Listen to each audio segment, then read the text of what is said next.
Hey guys, welcome back to Becoming Soulful. We are inviting a lot of interesting personality, and today we have a CEO in front of us, Smriti, and we are going to ask a lot of interesting questions as her journey to CEO and what are her success secret as a human being and as a woman. Thank you for accepting my invitation, Smriti. How are you? I'm fine. Thanks, Vimala. It's a pleasure meeting you on this platform. Thank you. And can you please introduce yourself? Yeah, good afternoon, friends. I'm Smriti Gulwadi. I'm currently heading the organization called Sanmour Pharma Private Limited and Sanmour Consulting LLP. We are basically into product development of various pharmaceutical dosages, and we cater to the outsourcing needs of the generic pharma companies worldwide. So we not only work in India, but our business model is now going out and working and helping the generic pharma companies worldwide. So I have been with this organization for the past 20 odd years. And when I say something about my background in brief, Vimla, if you may permit me, Please. uh, yeah. Basically, I started as an advertising professional way back in the early 90s or maybe the late 80s when advertising was unknown, in those terms. Because what was happening is people only knew, in fact, I only knew the film industry, but not the advertising industry. And though my parents at that time told me after my graduation that why don't you look up a cushy job, maybe a government job or a bank job or something like an LIC job where you retire and then at the end of your career, you get your benefits. But I told them nothing doing. I want to do something, out of the sort of the regular track, So they said, okay, do whatever you want. And I somehow accidentally came into the advertising world because one fine evening, I graduated from Elphinstone College, which is in the South Mumbai part of the Greater Mumbai division. And we had this art gallery called Jahangir Art Gallery, which is next to the museum. And I just happened to visit that art gallery, and I saw a few awards, which were displayed, and it read the Creative Artists Guild. So I was wondering what is that, and then I got talking to some people. This is awarded to the advertising professionals, and it really got me hooked. When I this was the pre net or the mobile era, and then I went and talked to a couple of my friends.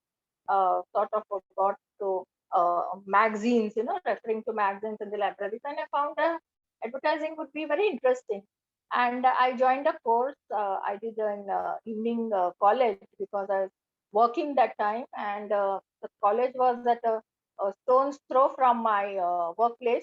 And it was that pre BMM days, where after 12th, you have the BMM degree, but this was after graduation, like law, you had to even 1 year. So I did that particular course, and I got absorbed in a medium sized ad agency where I started as a copywriter, and now which is known as content writing. Okay. So then after 3 4 months, my boss told me that why don't you try your hand at client servicing. So I said, why not? Because I really like to accept challenges, and that really catapulted my career in that sense. Because I was like a liaison between the client and the ad agency. So I had to go and meet the client and take a brief from them, come back to the agency, work with my art team, my copywriters, my copy chief, and everyone in place. And that really helped me being a medium sized agency. I had to handle the model coordination, the photographers, the print production, the jingles, you name it, in the ad agency. And I was handling for each client. So I had about a couple of good clients to name like Sinamate, Patel Roadways, Citibank, and I really enjoyed because at one time you were doing so many different things, so the monotony was not there like any other job. So after about 5 years, my clients told me, why don't you start your own? I mean, that really put me thinking. I mean, why not? Normally I have that in me. Why not? And then they said, we will give you some work to begin with. And that's how I quit my job after 5 years. And in maybe 1989, I started my own agency, which went on till 2005. And then I came over to Sanmour Pharma, my business or my company, which I'm heading now. So I Beautiful. think I have a different background from arts to science or pharmaceuticals, and that is how it went on. And currently, Beautiful. I'm the CEO of the company. So Smriti, what I'm reminded of is you have been way ahead of time, because now it is Yes, all about social media, copywriting, content writing, and you have learned all that way back, and you are up to date right now. So, how yes. is your life between that pharma and ad world? What do you like about it? What is the missing piece? Uh, Actually, I'll tell you, my advertising and my client servicing really helped me in my pharma career, in that sense. Because what was happening is normally a pharma company, you see they are all scientists, the mind works in a scientific manner, whereas I think the marketing or the advertising part is always neglected in that sense. So I think I was bridging the gap between the business and the others, my colleagues, who really helped me, because I'm not out and out and research scientist, but yes, I will say I'm a good student. I learned so many things from my colleagues, from my bosses, from my peers, that really helped me to come up to this level. Because I think I'm a mixed bag of the marketing, the corporate communications, the PR, the PR, you name it. Plus the research part is helped, by it complements. So wherever I was lacking, I think my colleagues and my superiors helped me. So it has become a good synergy for me to reach up to this level.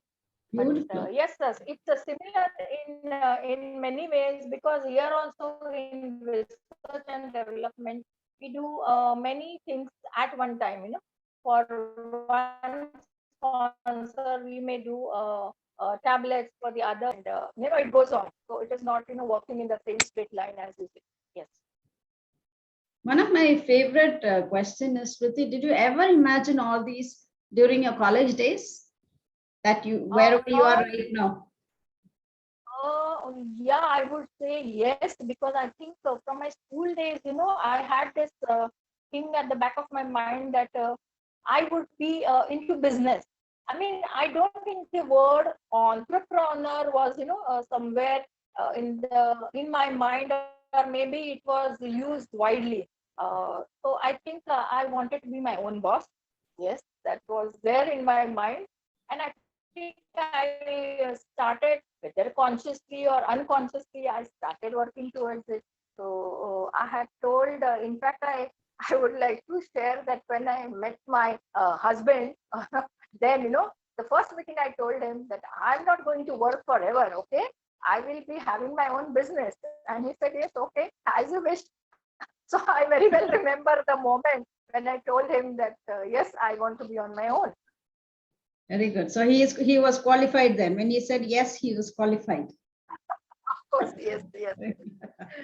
Okay. So, what is your? I really like that you already had that idea at back of your head that you want to be on your own, you want to be in business. How can somebody like studying in college, school, uh, uh, uh, can visualize something like you and make it happen? What did you do in between those stages to yourself, so that this can be of help to all the women who aspire to become one like you? Yeah, as I told you, once I was out of college, in fact, I started after the first year of my college. I saw this students hanging in the canteen, and whiling away their time. That was the first year of my college. And I thought to myself, I mean, why are we wasting so much of time? And that really set my thought process that yes, I should do something different.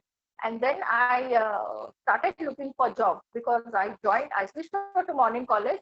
I worked throughout the day, and then that was it. And later on, after I finished my graduation, it was reverse. I worked during the day, maybe 9 to 5, and evening I did this course in advertising and public relations. So I think when I saw the other students just whiling away their time, I said I should invest in myself. That was very important.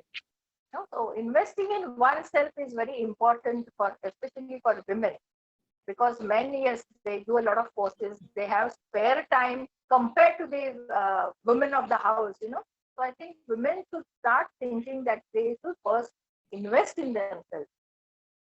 So by learning, different courses, or trying to be abreast of times, or to be with times in that sense. For example, now technology, Zoom. Now Zoom has become the new norm. So I think many women, of course, correct me if I am wrong, but most of the women have got accustomed to Zoom meetings now. But many will be still shying away. So they should definitely take cognizance of the changing times, and do whatever they can do to upgrade themselves. So I think this is very, very important. Yeah, true. And you said, when you said to your husband that he said, okay, you can be on your own and you can be into business. Can you share some best practices as a husband and wife, how you work together to give space to do whatever each one of you wanted to do? Yeah. See, when we started this business, in fact, as I told you, I started my business first while my husband was working, and then he quit his job in around 2005 and started his own. So I had to sort of, put my business on back burner and join the business along with my husband. But as I told you before, also this was a good synergy, because he was the technical person, who took care of the other things. And obviously, he would have employed someone, for the back office, maybe the admin duties or the finance, etc., and all the other areas. But then I sort of founded him. We had a good discussion with my other partners. Of course, they are no longer there in business, but they said, yes, why don't you also come and join us on the board? And so the technical matters are dealt by the other team, and I look after the admin, the HR, the finance, which is very, very important, and of course, the marketing and the corporate communication. And I have got a team to support me. But yes, the giving space is also very important, because see, in an office atmosphere, you can't be the boss. Being a woman at home, yes, every woman is a boss at home. I mean, it doesn't matter who wears the pants, but in office is totally different. So at times, you cannot, both as husband and wife, you have to give space to each other, respect each other's decisions. It is not that the sort of the husband's ego comes in way of the business, trying to put down his wife. No, no, it's my decision. Fortunately, touch wood, I'm very fortunate to have a very understanding husband who respects my decisions. If I say this has to be done, he'll say okay, not for the sake because I'm his wife, but yes, he sees some good intentions or some worthy of my decision, and he will agree to it. And at times, yes, we disagree also. So it is not at every time we both have to be on the same page. We disagree, but yes, then we come together after certain discussions, and then this is how it goes. So I think it is very important to respect each other's decision. Sometimes, I have to move a step backwards. It happens, in life. So I think in business also this is very important. True, true, very And true. same is the case with him. Same is the case with him. So Beautiful. there's nothing that it hurts our egos. Yes, that is how we work. How did you manage to get all the professional skills required to manage the seat called CEO?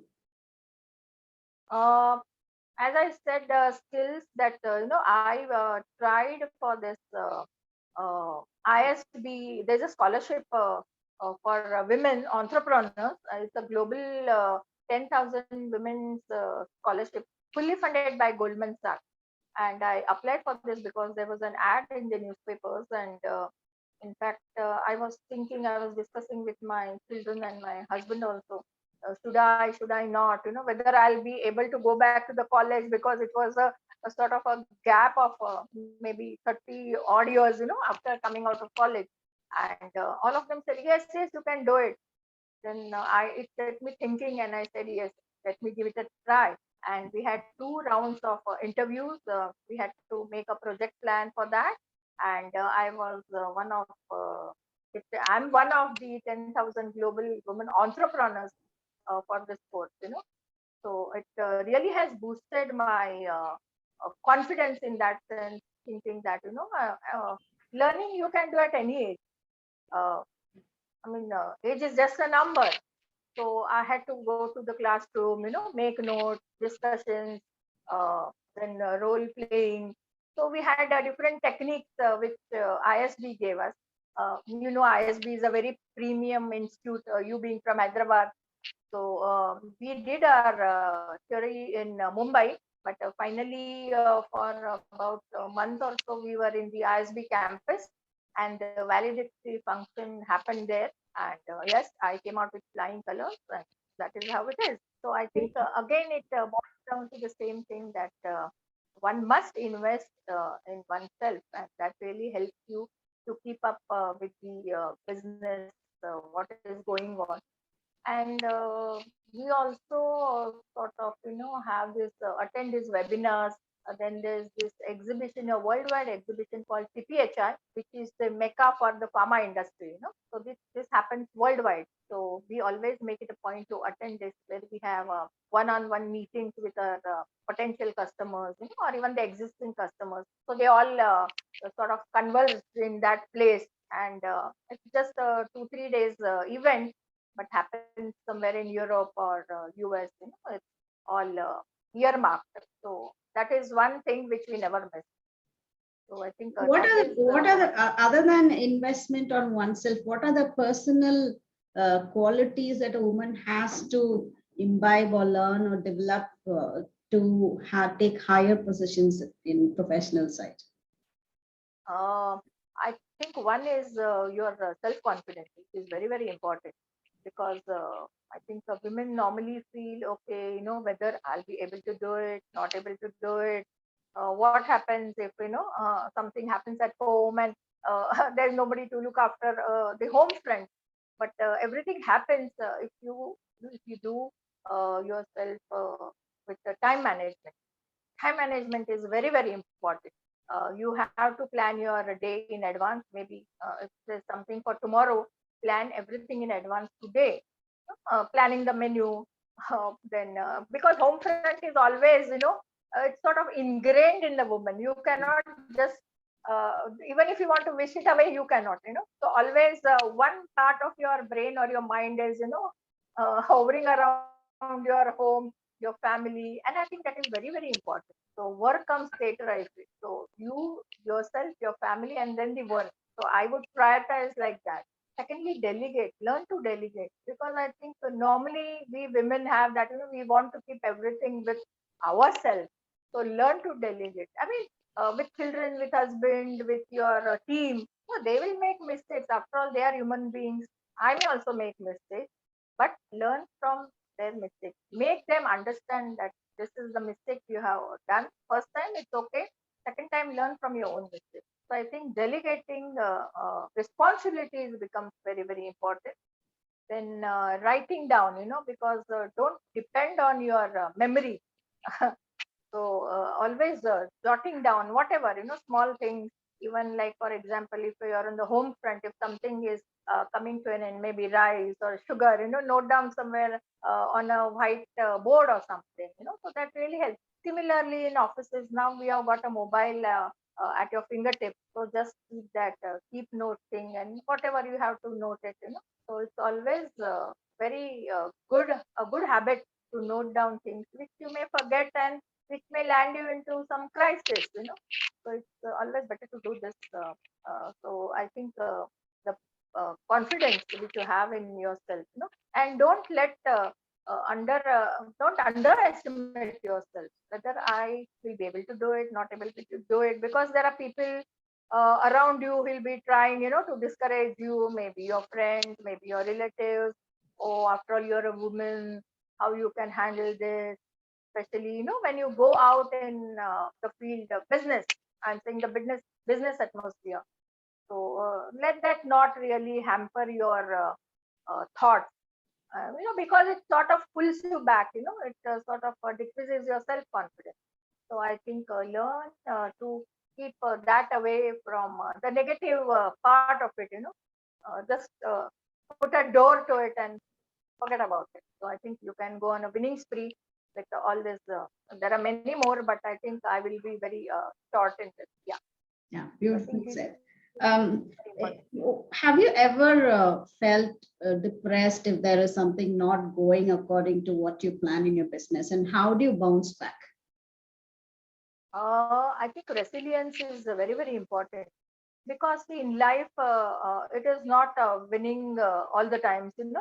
There are times when you have to face setbacks. I can tell you, yes, many a times I have felt that, but by God's grace, I think a very strong mental balance is very, very important, whether in business or in our normal life, as a human being.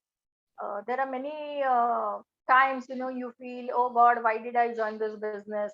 A job would have been better, at least at the end of the month, a salary would be coming to my bank account. But I think this kind of a business gives you a different high, without even getting into the a spiritual high, I would say, without getting the spirits to you. So you really get hooked to it. It's not only the success, but sort of that confidence. Yes, I can do it. Because challenges are things to be, it's like a stone. You get one stone, you remove it, you go to the next one. There'll be another big stone, remove it. So it really helps you boost your confidence. And yes, resilience is very important. I have made mistakes. I'll not say I've not made mistakes. I've made mistakes by trusting wrong people. Because what happens, as a woman, I think women have this tendency, where if we are good, we see good in others. But then in business, it is not like that. You have to be very, very cautious. Uh, what happens is, you of course say it's a male-dominated world. Yes, in business, more men are than the women. But then you should not trust someone very easily. In initial stages it happens, when people are glib talkers, you fall to those sweet talkers, and then you face a lot of problems, maybe monetarily, financially, whatever it is. So I think resilience is very important. Yes, don't throw in the hat very fast. You have to bounce back, and you will bounce back. In life also, I think, as a wife, as a mother, many times, we face these challenges. So definitely you shouldn't give in that fast. And What do you resilience do? is very, very What do you do, important. Smriti? What do you do when you're feeling down? What do you do? How, what makes you bounce back? What will you do? One hack. I listen to music. It's a very good stress buster, Yeah, and it really makes you forget all your worries. yeah. Listening to music and singing, because I love singing. I used to sing, of course, not professionally, but yes, I can say I'm a good singer, and music really helps me to de-stress. Beautiful. One And song then, for us. One, two lines for us. Your favorite lines. oh,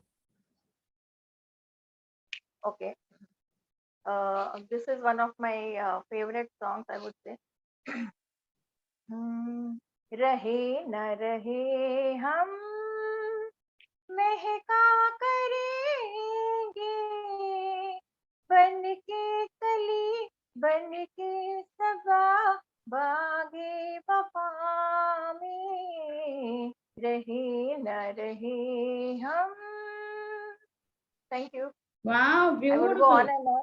Literally, it was like a honey. Literally, honey voice. Yeah, Literally, beautiful. You are a thank you. professional singer. You could try that recording in. You Yeah, know, there are a lot of latest equipments that has come where you can yeah, post, yeah. I do create. that. Yeah, please do that. It's a lovely voice. Smriti, Thank I you. want to ask few quick questions, and I want your answers for that. Thank you. Um, Okay. what is life according to you? I think life is like a piano where you have the white keys which create beautiful music. There are the black keys which also create music, but they may create music of sadness. But I think that is also very essential, in your life's journey. So the black keys which represent happiness and black keys which represent sadness always go together, and they make music. So it's up to us to find out whether that music really is soothing to you or not. So I think life is like a piano for me. Beautiful. What is a book you're reading lately? Lately, I have been reading Sheryl Sandberg's Lean In, which I think is very important for me as a uh, mother or a housewife, rolled up into a business woman. So that really and has really given me a boost. And whenever I need some help or practical tips, I go back and refer to it Very, because very, I very think down to earth writing and very simple yeah, writing. We can relate. simple. All women Yes, can relate with that. Yeah, yes. beautiful. I think irrespective of the gender, it really resonates with the human life, because it speaks more about the work-life balance, which is very very important. And especially her chapter 8, where she talks about the partners. So a real partner. So I think that is very important, and I definitely urge all women who are going to be in this line of their own businesses to please look up this book, by Lean In by Very, very Sheryl Sandberg. strong lady, very, very strong lady. Since you bought into that topic, I would like to address this, that financial independence for all the women is very important. Like Cheryl has lost her husband and she has children now. She has to feed the children now. So, Yes, especially during Corona times, women being financially independent should not be a choice anymore, because if the partner is yes, not with you, you have to take care of the children. And Sheryl Sandberg is one of the most inspiring women. And her other book is yes, also nice. Option B is also really nice. yes, Very yes. nice book. Yeah, thank you for bringing in Cheryl. She's one of my inspiration. I think as a CEO, you will be traveling a lot. Can you give some Yeah. travel hacks for women? Yeah, first, what I would say is if you are a solo traveler, because being in business, everywhere you cannot take someone along with, so at times you have to be on your own. So I think best thing is first look for a proper accommodation. Do some research, to the place which you are going, and look for not very cheap places, because they may not be the right kind of choice for you. I'm not saying go and land in a five-star hotel, but at least recce the area. And now, because of Google Maps and everything, you know how it is. So do some homework before you land in that place. Take proper documents with you, because you never know, when you may be in need of those documents, like your personal identity or whatever, passport. Of course, when you're traveling abroad, you have that. So proper documentation is very important. And I would say you have to blend with the crowd. Don't stand apart. When you are in a particular foreign place where you are going for the first time. So learn to blend with the crowd, and don't befriend strangers very easily. Because supposing you are eating out alone in some restaurant or some wayside, you're going to a wayside pub or whatever it is. So there may be strangers and they see a lady having maybe a drink or two alone or whatever, because being in business, many women like to do that. So don't befriend strangers very easily. So that would be two, three tips I would like to give to women. Beautiful. I And will go with your first tip. It's very, very important. Please do the research of the hotel you say if you're traveling alone on a business trip, because we don't know. I had a bitter experience of, if I can say the name of the hotel, it is OYO Groups. So I booked the yeah, wrong OYO group when I was doing my NLP training. I got into great trouble with when I went with my daughter, and luckily my co-participants helped me and we came out of the hotel because it was a Oyo, another Oyo, but I checked in a wrong Oyo hotel, and it was a very very risky thing I have taken, and luckily we could call the co-participants. They all came, we vacated. So I completely agree with you. Women, please, if you are on a solo trip to any hotels, we have to do the research, confirm 100 times whether that's a hotel you want to go, and if possible, keep in loop when we go out of home, some friends and family members, if at all they are in that place, Right. so that if there is any emergency, they can help you. Right. That was a So great it's tip. always better, yeah, better to inform your friends or your family members, give them the telephone numbers with your place, because you'll be doing all the bookings in advance. So it's always better to keep them in the loop as well. Any bitter experience you have when you traveled? Nothing, that's good, nothing till date. Okay. Nothing. Okay. My next question will be, what life hack do you suggest for women? Any one life hack? Okay. One life hack, I would say, yes, planning is very important, as I said before, planning in advance, because you never know, things we had a meeting in the morning and then we had to change, sort of postpone it. So similar things might happen to us, especially in work or on the home front. So planning is very, very important. And I think you have to make notes, as I said, whatever, like things to do daily. So that really helps us, to go in a very systematic way, rather than doing some least urgent things at the beginning, and then messing up with the order in that sense. So I think Firefighting. We should yes, not. uh, and one thing is now, I think I really missed, or I say yes, I should have done that, is driving. I learned, but then I didn't have the courage to sort of drive on my own. But thanks to this disruptors, like we have the Uber and the Ola, they really come to your rescue. And in a way, it's good, I feel, because in Mumbai, parking is a big headache. So you need a parker than a driver. So now it is, yes, that's what I always say. It's not a driver for me, it's a parker.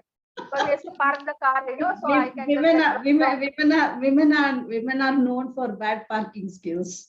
yes, yes. Yeah. So I Yeah. think that is very important, which I really missed. But now I think, seeing the Mumbai conditions of the roads and the parking spaces, I think I'm fortunate enough that I didn't learn driving. Yeah, but still, So driving is fun, Smriti. Driving gives yes, us yes, sense of yes. freedom, I and know. it is still fun. Yes, Yeah. Yeah. yeah. Um, what have you started doing to live or age well? What have you started? Some new habit you started to age well? Yeah, as I said, singing, which I had left behind, which I started again. Singing is, as I told you, is a real good stress buster. So that has started, because it really, cuts off one from all the day's stress, and it makes you forget your worries, tensions, problems. So when you sing, it is like meditation for me, because you have to concentrate, especially the karaoke track, you do track goes, so there are no live musicians to take care of you. So I think that really helps you to sort of forget your worries, and I think worrying or taking problems or the tension will really make age faster. So I think that really, I have done with great seriousness. Cooking, yes, was a little on the back burner, because as a professional, you know how it was. Though I love to cook, but then I had my maid servant to do that. But now, thanks to COVID, she's away. She's gone back to her native place. So now I have really come over and taken that space again, which is again really I love. So those two things, exercise of course is there, yoga, a few exercises to keep yourself physically fit. So I think these two, three things Plus, one should really stay connected, socially, because now, due to this COVID, you are really, stunning people in that way. Of course, the phase is over now. You were little cautious about going and meeting people. So I think again, socializing has taken over, though not as it was earlier, but yes, to some extent, it has gone up. So I think What have you socialization. stopped? What have you stopped doing to age with? Stopped in the sense, eating too much, because eating out, what happening was, due to business meetings, and I'm also a very active member of Rotary International. So we had a lot of meetings, projects, so which really kept us sort of late in the night, late dinners after the meetings. Maybe the meeting gets over at 9:30, 10, and then you mingle with your friends, your club members, and then you eat. So I think that late night things I have really stopped as far as possible. Once in a blue moon is okay, but I have really cut down on those kind of, not parties, I would say, but yes, the late night dinners I have really stopped. Very good. What is the meaning of money for you? Well, it's a very difficult question. Money, yeah, I mean, how to define, because everybody knows the importance of money. So money is very, very important, yes. And yes, it really helps you get respect, in that sense, because people always gauge, though I don't say, money really brings you respect, because people see you through. You cannot hide, for long.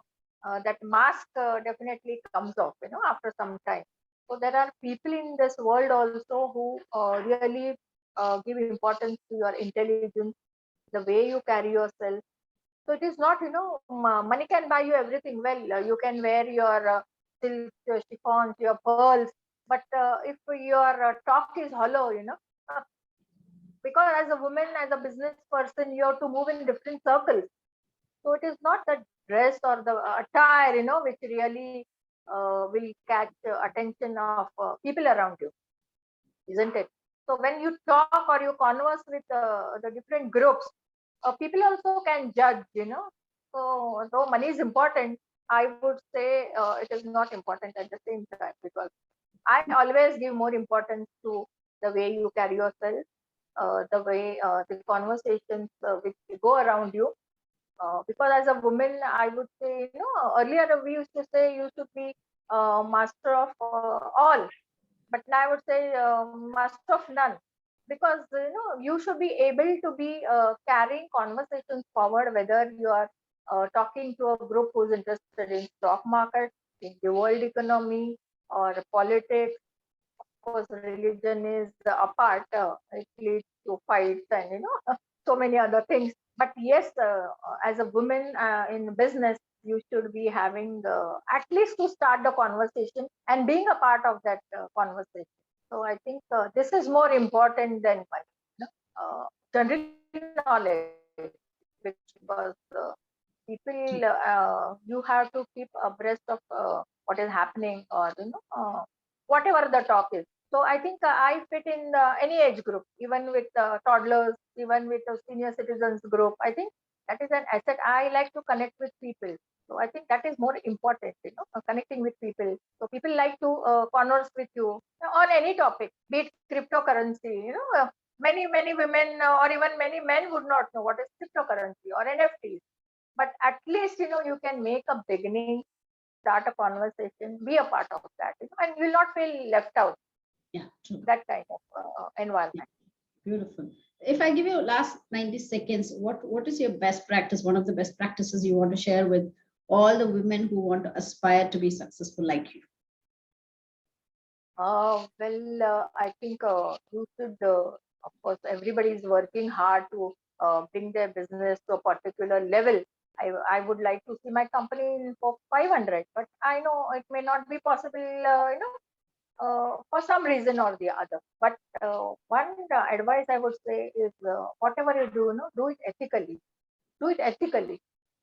In that race for going to the top or getting profit fast, don't compromise on many things, like paying your taxes, or whatever compliances are there, do it regularly.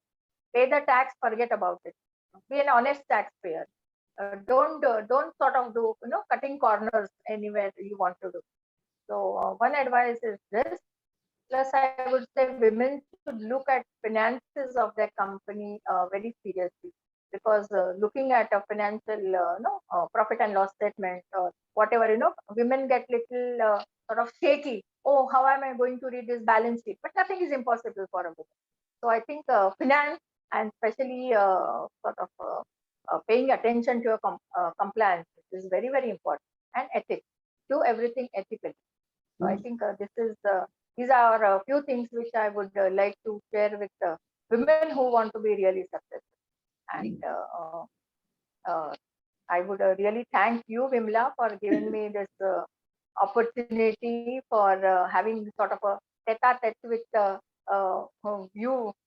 And of course, this is going to be aired for so many women. And I hope I become a sort of I would not say a role model, but at least people take or women take inspiration from our talk of this half an hour or so. And even if one woman makes it to the top, I feel it is our success. Yes. So, Yes. Thank you so thank much for coming on the show, Smriti, because in spite of your busy schedule, you accepted.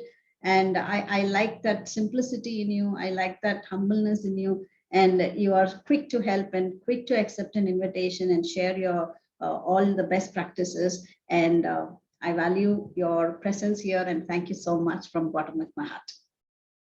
Thank you. It was a pleasure meeting you, Vimla. Yeah, me too. Bye. Bye. Bye. Yeah, thank you.